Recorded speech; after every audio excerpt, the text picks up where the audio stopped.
Hello everybody, welcome back to my crop talk your on YouTube channel and I am Himanshi once again with you. और आज मैं आपके साथ discuss करने वाली हूँ बेसिक्स ऑफ ट्रांसलेशन। इससे पहले मैं आपके साथ डिस्कस कर चुकी हूँ प्रोमोटर क्या होता है, प्रोकैरियोट्स में कैसे होता है, यूकैरियोट्स में क्या होता है। 2 सेपरेट वीडियो बनाई थी मैंने उसकी। और उसके बाद मैंने आपके साथ डिस्कस किया था आरएनए पॉलीमरेज एंजाइम क्या होता है, ठीक है। जिसमें मैंने आपको क्या बताया था, जो आरएनए पॉलीमरेज एंजाइम है वो प्रोकैरियोट्स में कैसा होता है एंड यूकैरियोट्स में कैसा होता है। प्रोकैरियोट्स में कितने टाइप के आरएनए पॉलीमरेज होते हैं? 1। बल्कि जो यूकैरियोट्स होते हैं उनमें कितने होते हैं? 3 होते हैं, ठीक है। फर्स्ट, सेकंड एंड थर्ड, ठीक है। उनकी सब यूनिट्स के बारे में बताया तो बहुत डिटेल मैंने उस वीडियो में आपके साथ डिस्कस किया था, तो वहाँ पर जाएँ, ठीक है। ये वाली जो वीडियो है ये मैं बेसिक पर बना रही हूँ। बेसिक पर क्यों बना रही हूँ? क्योंकि मैं आपको डिटेल में समझाऊंगी कि जो प्रोकैरियोट में ट्रांसलेशन होता है वो कैसे होता है एंड यूकैरियोट्स में कैसे होता है। क्योंकि बहुत सारे लोगों में अभी भी कन्फ्यूज़न रहता है कि प्रोकैरियोट्स में कैसे एंड यूकैरियोट्स में कैसे होता है। नेक्स्ट चीज़ जो इस वीडियो में आज हम डिस्कस करने वाले हैं वो क्या है? ट्रांसक्रिप्शन। ट्रांसक्रिप्शन को बहुत बेसिक लैंग्वेज में बताऊँ मैं आपको, तो ये सेंट्रल डोग्मा का, मैं आपको सेंट्रल डोग्मा भी पढ़ा चुकी हूँ। सेंट्रल डोग्मा क्या होता है? डीएनए से आरएनए एंड आरएनए से प्रोटीन। ये सारी वीडियो आपको नीचे डिस्क्रिप्शन बॉक्स में प्लेलिस्ट मिल जाएगी, मॉलिक्यूलर बायोलॉजी, उसमें मिल जाएंगी। सो प्रोटीन पूरा सेंट्रल डोग्मा होता है, ठीक है। लेकिन इसमें जब डीएनए से आरएनए बनता है, इसी को हम क्या कहते हैं? ट्रांसक्रिप्शन बोलते हैं, ठीक है। डीएनए से डीएनए के लिए क्या होता है? रेप्लिकेशन। और प्रोटीन बनने के लिए क्या होता है? ट्रांसलेशन, ठीक है। तो इसमें हम आज क्या पढ़ने वाले हैं? ट्रांसक्रिप्शन को पढ़ने वाले हैं। सो चलिए वीडियो को शुरू करते हैं, ठीक है। कि ट्रांसलेशन होता क्या है। एक बहुत बेसिक सी डेफिनेशन यहाँ पर मैंने बनाई है, जो कि क्या है? अ प्रोसेस इन विच, यानी कि एक ऐसा प्रोसेस जिसमें क्या हो रहा है? इंफॉर्मेशन इज ट्रांसफर्ड, जो इन्फॉर्मेशन है वो ट्रांसफ़र हो रही है बाय फॉर्मिंग आरएनए मॉलिक्यूल। कैसे फॉर्म करके? RNA molecule. फ्रॉम कहाँ से?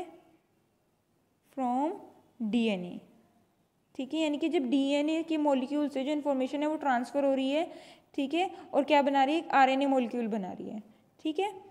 इट अकर्स यूनिडायरेक्शनली, यानी कि ये सिर्फ एक ही डायरेक्शन में होता है, सिंगल डायरेक्शन में होता है, ठीक है। Synthesise from 5 prime to 3 prime direction. वो कौन सी डायरेक्शन है? 3 प्राइम से लेके 5 प्राइम डायरेक्शन, ठीक है। आपको पता है डीएनए में क्या होती है? 2 डायरेक्शन होती हैं, 5 prime to 3 prime and 3 prime to 5 prime. वो क्यों? क्योंकि जो डीएनए है वो डबल स्ट्रैंडेड मॉलिक्यूल है, बट जो हमारा आरएनए होता है वो डबल स्ट्रैंडेड नहीं होता है। वो कैसा होता है? हमेशा सिंगल स्ट्रैंडेड, यानी कि सिर्फ एक स्ट्रैंड होगा उसमें।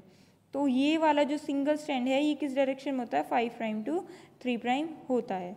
अब 5 प्राइम 3 प्राइम क्या होता है उसके लिए भी आपको लिंक नीचे डिस्क्रिप्शन में मिल जाएगा, मॉलिक्यूलर बायोलॉजी। उस वाली वीडियो में जो मैंने आपको डीएनए आरएनए का स्ट्रक्चर समझाया था, तो आप वो जा करके देख सकते हैं, वहाँ पे आपको बहुत अच्छे से समझ में आएगा। नेक्स्ट हम बढ़ेंगे आगे, जो कि क्या बता रहा है? ड्यूरिंग ट्रांसक्रिप्शन, यानी कि ट्रांसक्रिप्शन के दौरान क्या होता है? Only 1 strand of transcription unit is transcribed, ठीक है। सिर्फ एक स्ट्रैंड ट्रांसक्रिप्शन यूनिट का ट्रांसक्राइब होगा। अब ट्रांसक्रिप्शन यूनिट क्या है इसको भी समझना बहुत ज़रूरी है, ठीक है। ये अब हमारा क्या है? डीएनए है, ठीक है। ये मैं मान लेती हूँ कि हमारा पूरा जितना भी सेल में डीएनए है उतना डीएनए ये है, ठीक है। तो क्या होगा? जो आरएनए होगा बनेगा वो ऐसा नहीं होगा कि इस पूरे डीएनए का आरएनए बन जाए, ठीक है। वो क्या होगा? किसी एक, मोस्टली क्या होता है, किसी एक पर्टिकुलर जीन का, जीन क्या होता है? एक फंक्शनल सीक्वेंस होता है डीएनए का, ठीक है। या तो किसी पर्टिकुलर जीन का हो गया या कुछ जीन के सीक्वेंस का क्या बनता है? आरएनए बनता है। और हर एक टाइप का आरएनए क्या बनाता है? एक पर्टिकुलर प्रोटीन बनाता है। सो एक डीएनए से क्या बनेंगे? उसके बहुत सारे बनते हैं आरएनए, ठीक है। क्या बनेंगे उसके? बहुत सारे आरएनए के मॉलिक्यूल बनेंगे।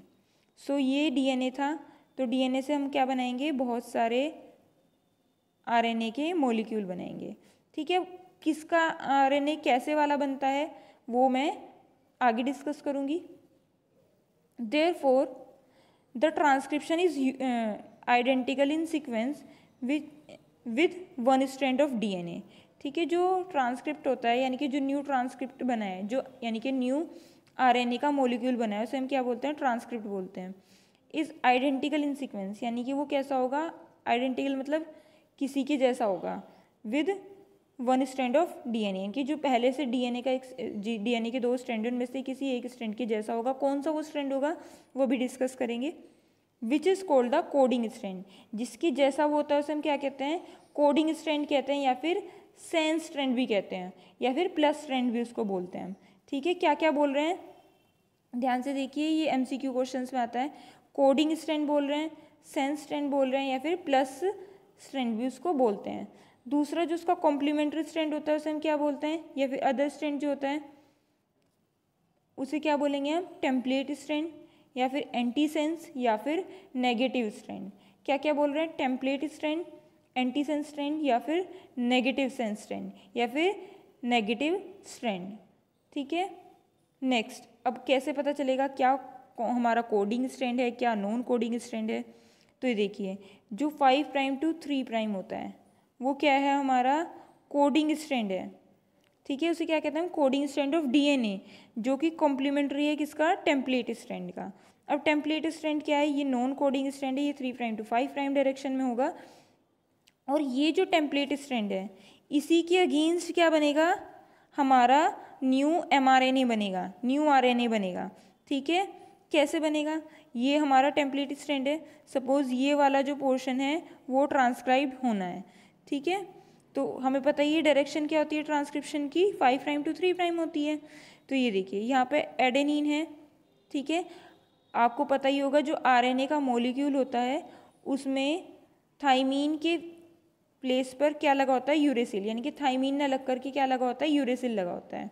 बाकी के जो बेस पेयर होते हैं guanine, cytosine and next adenine.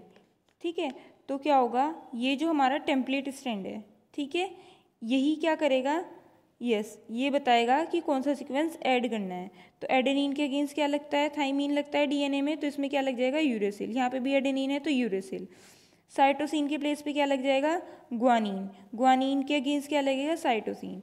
अगर अब हम इसको ध्यान से देखें कि ये वाला जो हमारा सीक्वेंस निकल के आ रहा है ये एग्जैक्टली कैसा है, बिल्कुल हमारे कोडिंग स्ट्रैंड के जैसा सीक्वेंस है। ठीक है, क्योंकि ये वाला जो डीएनए का बेस पेयर है ये इसके कॉम्प्लीमेंट्री है। ठीक है, तो जो आरएनए का बेस आरएनए बनेगा हमारा वो किसके कॉम्प्लीमेंट्री होगा, हमारे टेम्पलेट स्ट्रैंड के कॉम्प्लीमेंट्री होगा और कोडिंग स्ट्रैंड के जैसा होगा। ये देखिए ये हमारा आरएनए है तो इसमें थाइमीन की जगह यूरेसिल लगा है, बट ग्वानिन की जैसे ही ग्वानिन लगा है, साइटोसिन के अगर डीएनए में था तो साइटोसिन लगा है, एडेनिन था तो एडेनिन लगा है, और ऐसे ही और बेस पेयर भी ऐड होते रहेंगे। अब यहाँ पे क्या ऐड होगा, ग्वानिन है तो यहाँ पर साइटोसिन के अगेंस्ट ग्वानिन ही ऐड होगा, यहाँ पर भी ग्वानिन, यहाँ पर भी ग्वानिन। तो ये भी बिल्कुल किसके जैसा है, हमारे कोडिंग बेस के जैसा है। नेक्स्ट, तो ये बहुत बेसिक सी चीज़ थी जो आपको समझ में आनी बहुत ज़रूरी थी ट्रांसक्रिप्शन को समझने के लिए। ओके, नेक्स्ट हम बढ़ते हैं। The segment of DNA transcribed into mRNA molecule that can encode protein are said to produce messenger mRNA, यानी कि वो सेगमेंट DNA का जो ट्रांसक्राइब्ड हो रहा है किसमें, RNA के मॉलिक्यूल में, that can encode protein, जो क्या बनाने वाला है, फ्यूचर में प्रोटीन बनाने वाला है जिससे ही प्रोटीन फॉर्म होगा, said to produce mRNA। ठीक है, उसे हम क्या कहते हैं, वो जो बना है उसे कहेंगे हम mRNA या फिर messenger mRNA। Other segment of, यानी कि देखिए ये हमारा डीएनए है।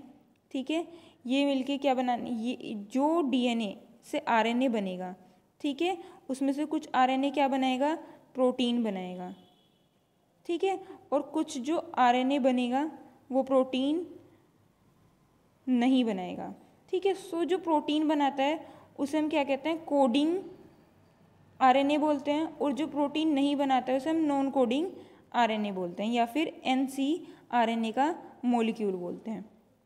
सो ये वाला जो नॉन कोडिंग होता है ये बाकी की चीज़ें बनाता है, ऐसा नहीं होता है कि ये बिल्कुल ही फंक्शन कोई नहीं करता है, इसके भी फंक्शन होते हैं, बट ये या तो बहुत सारे फंक्शंस में नॉन नहीं हैं और जो होते हैं वो बाकी का काम करते हैं। ठीक है, जैसे कि जो प्रोटीन फॉर्म करेगा वो mRNA होगा।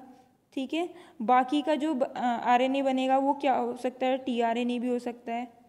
ठीक है, rRNA भी होगा जो कि राइबोसोम बनाने में हेल्प करेगा, और भी बहुत सारे होते हैं जिनका फंक्शन अभी तक भी हमें प्रॉपरली पता नहीं है। सो ये था छोटा सा वीडियोस, मैंने आपको बेसिक अंडरस्टैंडिंग दी है ट्रांसक्रिप्शन की क्या होती है। जितने भी ट्रांसक्रिप्शन होते हैं, चाहे वो प्रोकैरियोट्स हो, प्रोकैरियोटिक ट्रांसक्रिप्शन हो या फिर यूकैरियोटिक ट्रांसक्रिप्शन हो, दोनों में ही ये 3 स्टेप्स होते हैं। कौन से? Initiation, elongation and last step क्या होता है? टर्मिनेशन। ये तीनों स्टेप आपको सभी में देखने के लिए मिलेंगी, चाहे आप रेप्लिकेशन पढ़ें, चाहे ट्रांसक्रिप्शन पढ़ें, चाहे ट्रांसलेशन। और तीनों ही स्टेप्स में क्या होता है? इनिशिएशन में जो पहला बेस होगा वो फॉर्म होगा, ठीक है, इनके पहला बेस पेयर अटैच हो जाएगा। चाहे रेप्लिकेशन की बात करूँ या फिर ट्रांसक्रिप्शन की बात करूँ, पहला बेस जो है वो फॉर्म होना शुरू हो जाएगा। नेक्स्ट इलोंगेशन, यानी कि सभी जो प्रोसेस है, जो भी बेस पे नए फॉर्म होने हैं उनका प्रोसेस होगा। टर्मिनेशन में जो पॉलीमरेज एंजाइम है वो अलग हो जाएगा और क्या फॉर्म करेगा? एक न्यू आरएनए का जो मॉलिक्यूल है वो बनाएगा। और डीएनए रेप्लिकेशन की बात करूँ तो उसमें न्यू डीएनए का मॉलिक्यूल बन जाएगा और प्रोसेस पूरा कंप्लीट हो जाएगा। सो ये है हमारा ट्रांसक्रिप्शन, जो बहुत ही बेसिक मैंने आपको समझाने की कोशिश की है, जिससे आप बहुत प्रॉपर्ली सब कुछ समझ पाएँ। आज की वीडियो में इतना ही रखते हैं क्योंकि टाइम बहुत ज़्यादा हो गया है। नेक्स्ट वीडियो में आपको बताऊंगी प्रोकैरियोट्स में कैसे होता है और उससे नेक्स्ट वीडियो में बताऊंगी यूकैरियोट्स में कैसे होता है। अगर अभी तक आपने इस चैनल को सब्सक्राइब नहीं किया तो जल्दी सब्सक्राइब करें, वीडियो को लाइक करें, मुझे कमेंट सेक्शन में ज़रूर बताएं कि आपको वीडियो कैसा लगा। मिलते हैं नेक्स्ट वीडियो में।